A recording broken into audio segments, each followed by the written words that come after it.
What's up guys, today we are going to be doing another install on my F30. Depending on how long you've had your F30 with an N55 specifically, you may have encountered an issue where your radiator fan dies. I have no idea how common this is, but mine is dead. And if you have heard of this issue, will know that this is a $1,200 part from the dealer. And with labor, you're looking at a solid bad time. So I went ahead and got myself a used fan on eBay that is supposed to be working, and we're going to be installing that today.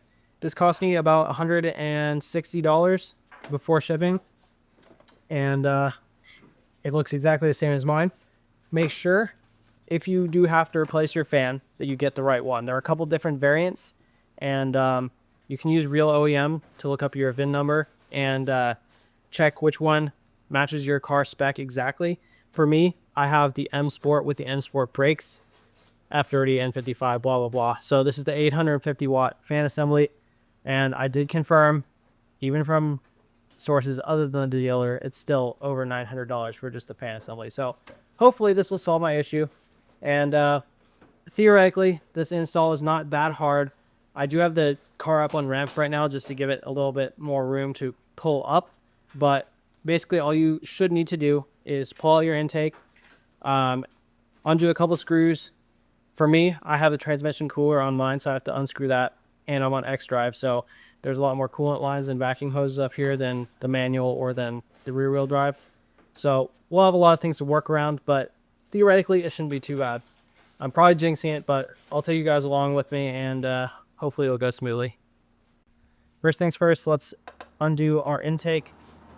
For the AFE one here, we're gonna have to take off the vacuum line, the MAF sensor, and then the connection down here to the tube that goes to the turbo. So we'll unscrew that real quick. Pop this off, and then pop up the connection back here. And that's the intake out. All right, nice to have you got your intake off. You've covered your inlet over here with something. There's a couple clips that you need to take off on the back of the fan. There's a metal clip up here. I actually just pulled it straight out of the plastic clip, but that's just because the clip is apparently broken. Typical BMW plastic things. I guess we'll just let that hang off then. These are all coolant lines, and apparently this one is also broken off, so that's good to know. Car did my work for me already. Once you get those two clips off over here and right there, you're gonna need to move over to the transmission cooler if you have one. I don't know if all X drives have one, but mine does. And it screws into the fan. I'll bring the camera over and show you. So right down there, silver box is the part of the transmission cooler system. And that screw right in the center there is the one that needs to come off.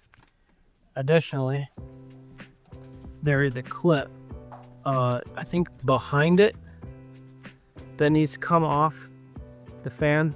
I'll show you on the new fan where it is, but it's somewhere behind that. So it's gonna be pretty hard to get a clip of, but I'll try and see what I can do.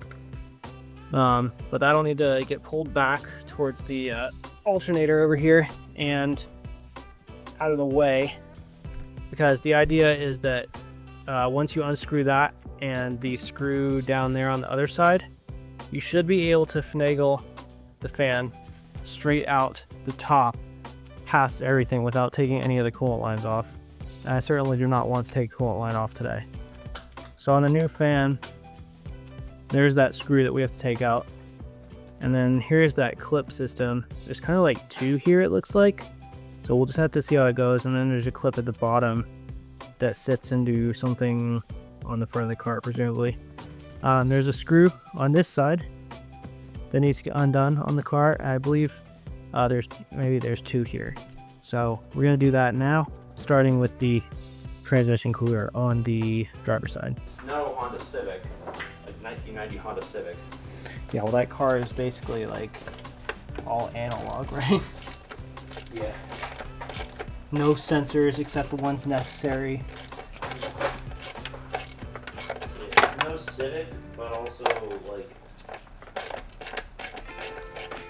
really not that. Yeah. I haven't encountered anything that like, wow, that sucks. Yeah. All right, so this was a T25 Torx with a plastic threading screw. So you just want to be careful when you put it back into the new fan that you don't cross thread it. You'll lose a lot of strength. After that one screws out, you should be able to pull the cooler away. This might be hard for you to see, but I will try. Apparently the engine is still quite hot. This should come up and out of the clip that it's in. Maybe a little bit difficult to get it past here, but it should be doable. I need to get a different angle on this. All right, you're now inside the engine bay. And this is the cooler that I'm trying to unslot without breaking any of the tubes. And there's quite a few tubes on this actually.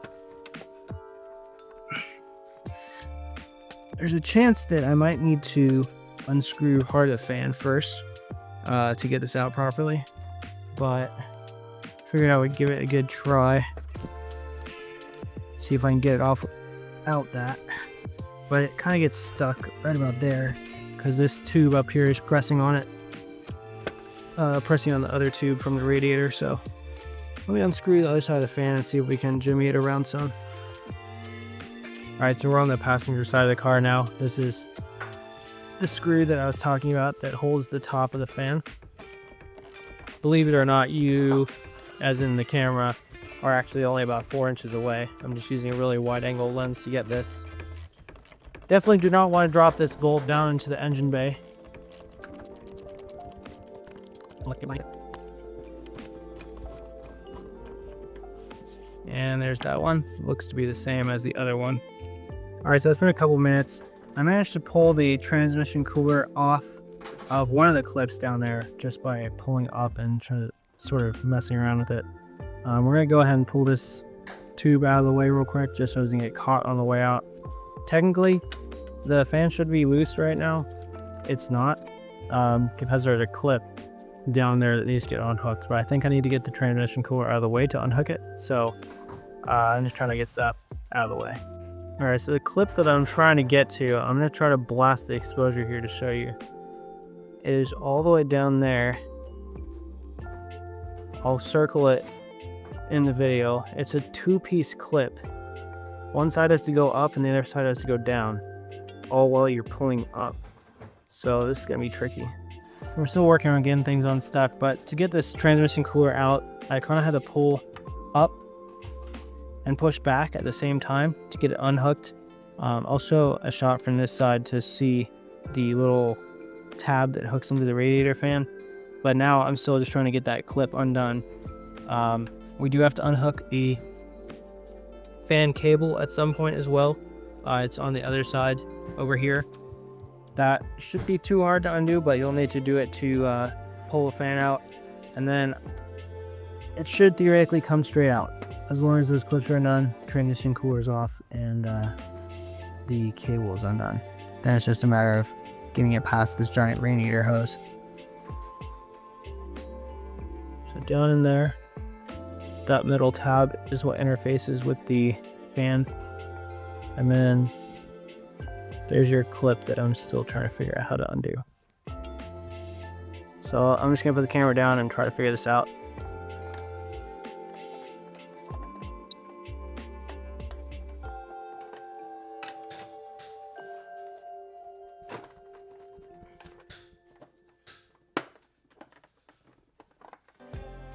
Alright, got that side loose now.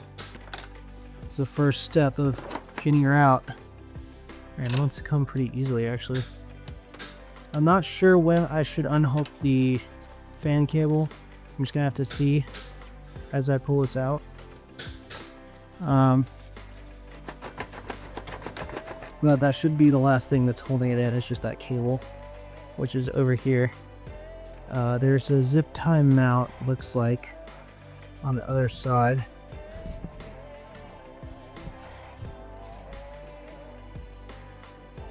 Oh, you can see it. There's a zip tie mount right here, and I'm gonna try and unclip. I believe these are reusable if you do it right. I would like to remove that to have easier access to the fan cable, but maybe I can pull it out with fan cable attached. Oh, you just want to pull the clip straight off the fan itself. Seems like the easiest way to do it. Oh, well, yeah, there you go. Simple tip for that, just grab it from the back and pop the actual clip out instead of unhooking the clip from itself. Pliers, don't break it. Yeah, use pliers, do it carefully. And technically you could probably zip tie it there, but that'd be pretty annoying. I don't think that we're gonna be able to get to this cable, so we're just gonna keep pulling this out and see what we get stuck on. Some of the coolant hoses are gonna get in the way a little bit, but that's not a huge deal. It's mostly gonna be this actual piece of the fan itself. There's a little plastic tab over here that's gonna get stuck on the radiator. That seems really annoying to get past, but you should be able to do it at an angle and sort of pull it out past it.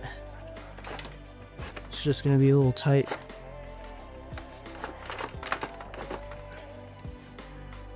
Yeah, that was a pretty big interference there, actually.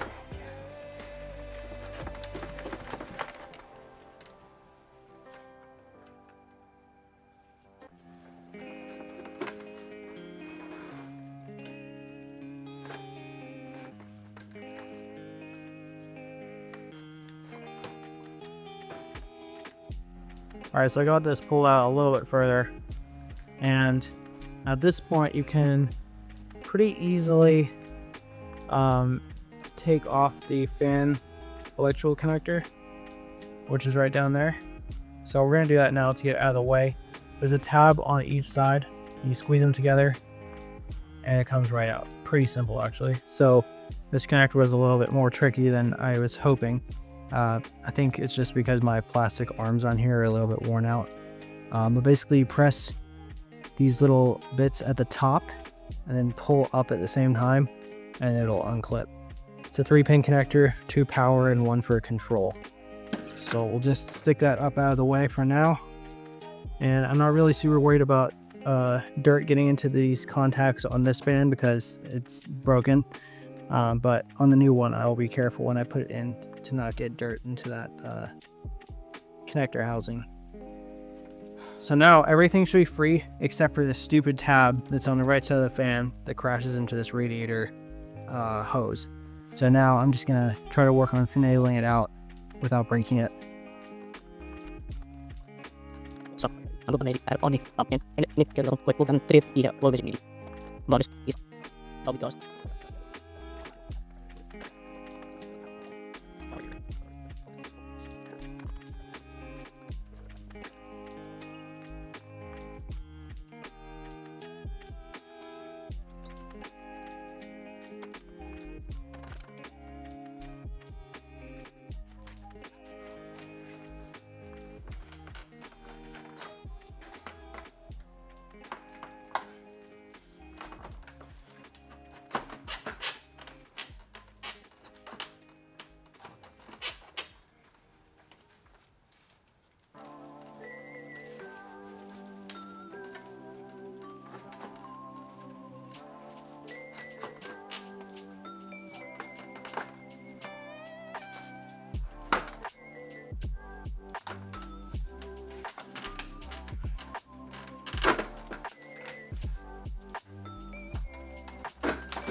definitely felt like I was breaking things. Okay, so comparing the two fans, I just got out after much struggle. The fan on the left here is made in Italy. Fan on the right here, which is my replacement, is made in Hungary. It looks like the fan design itself of the motor is a little bit different, but they both have the same part number, and they're both the 850 watt version. So I think what we find, it just looks a little bit different. 864197. All right, so after doing some research, I found out this is indeed not the same fan. I mean, it is kind of obvious looking at the motors that they're different, but this is actually the 600 watt fan. Part number is somewhere, if I could focus, is right there.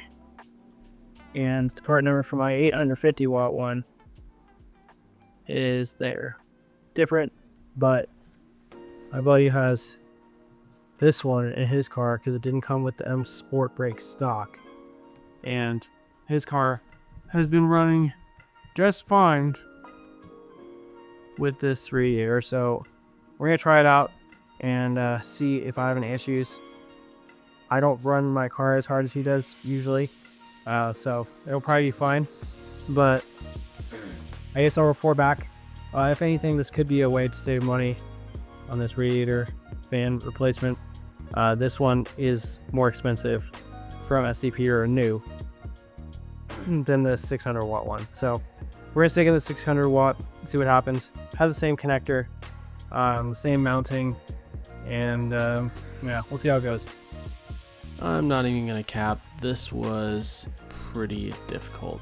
We struggled with this for a while trying to get it in there. And what it really came down to was a combination of this turbo inlet tube, which is just really in the way, and the actual cooler. You kind of have to hold the cooler back a little bit while you slide it in, and also crush the turbo inlet tube. Honestly, I'm lucky that I didn't break this tube while we were putting it in, but it really just there was no other choice really besides, I guess, taking the entire bottom of the car off. So kind of had to make it work, and we eventually figured out a way to get it in by sort of pressing the tube up and back with a screwdriver, and then also holding the transmission cooler, and then we were able to get it to slide down past it.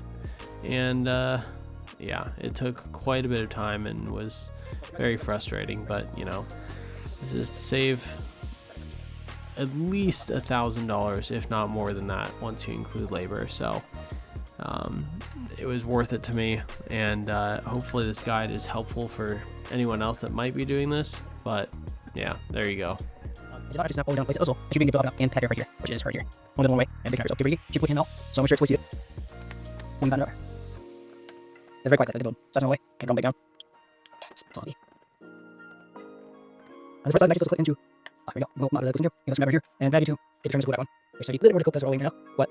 Big vicinity. And. Halfway to.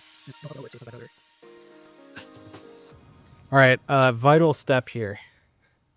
When you put this in, or back in, make sure that your transmission cooler is on the forward side of the downwards facing tube that comes off of this radiator hose, because if it's not, you cannot get it back in. I've been struggling for a while. I don't know how much of that I'll put in, but that was quite difficult to get that in there, and I'm still not all the way in until I get the whole thing set back down. And there we go. The transmission cooler has to go into a very specific spot.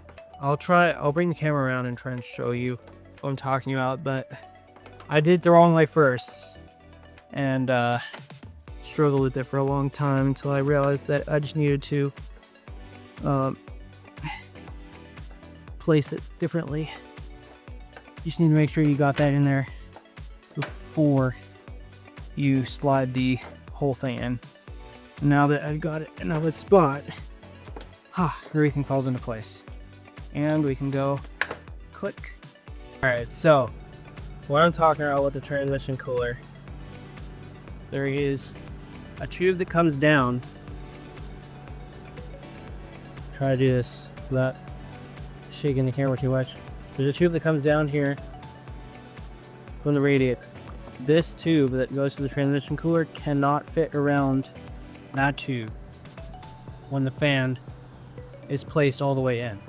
So what you have to do is you have to put the fan in part way with the transmission cooler into a spot between the fan and the tube, and then put the fan in the rest of the way, and then it's pretty easy. But man, I had to take it out twice. Not a fun time. Really hope that the 600 watt fan is fine. I think it will be. I hope it will be.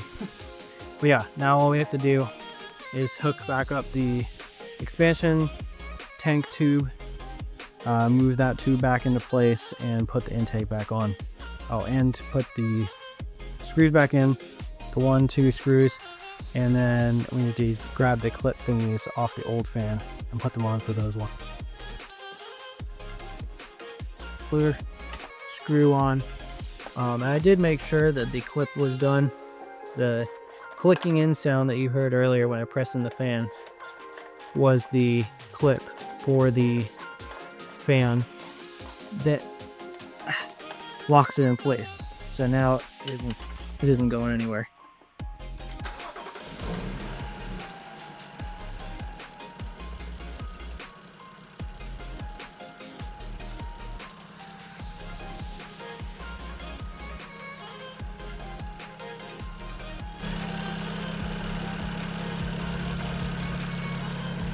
The fan's not on right now. I'm not super worried about that yet. Everything seems to have fired up correctly, so that's good. Now I'm going to turn on the AC and it should turn on.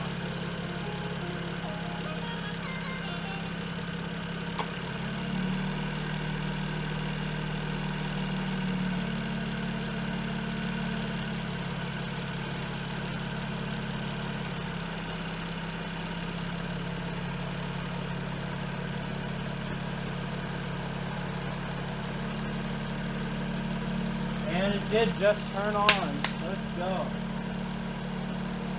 We now have a working radiator fan. Woo! I've been dealing with this for like multiple weeks, so I'm glad to have this back. Now, time will tell if this 600 watt fan is enough. I don't really know how to tell if it's enough. I guess if my engine ever starts getting too hot, then I will be concerned, but I think we should be good. And mostly it's like stop and go, stop and go, stop and go, high speed stop and go. So like track use. But this is a daily driver, so I'm pretty happy with that. Let's see if the AC is working inside. It is indeed working as expected. Fan spinning, we got max AC on. Let's go.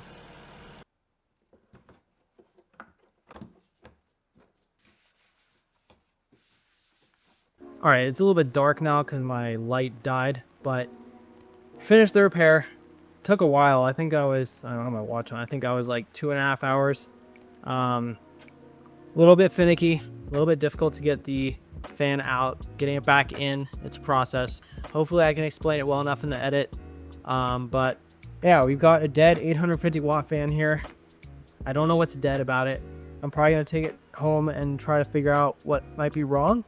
Because if I can fix it and resell it, that would be great. Get a little bit of money back. But I am very relieved to have a working fan now, because doing this or driving this car in the city, stop and go traffic, I got pretty close to overheating a couple times. The very first time that I overheated, I was sitting in traffic. This was right after the AC system was refilled, and the compressor sort of overloaded the engine, I guess, from running for so long without being cooled properly. So I went into limp mode at like 5 miles an hour and had to go through an intersection or two and wait in a parking lot for it to cool down. So that was 2 weeks ago, and now I've been babying it to make sure that it doesn't overheat again. My oil temperature didn't get too high, and I've done an oil change since then, so I'm not super worried about it. But yeah, super happy to have this back in. And cost comparison, I'll put it on screen of what my exact numbers were, but I'll also put a picture of the dealer quote, or not dealer, my indie shop quote for it. I believe it was around $1,200 to get the fan replaced with an OE part. This, or the one that's in there, is from eBay, and I'll put the cost on screen to show you how much I saved by doing this myself. I think most people can probably do this themselves. Honestly, there's not really any special tools required, just the 225 and a bit of elbow grease. So thank you guys so much for watching. Hopefully you found this useful. If you did, make sure to hit like and subscribe. I'm planning to do a lot more content with my car here, so hopefully you guys are interested. See you next time.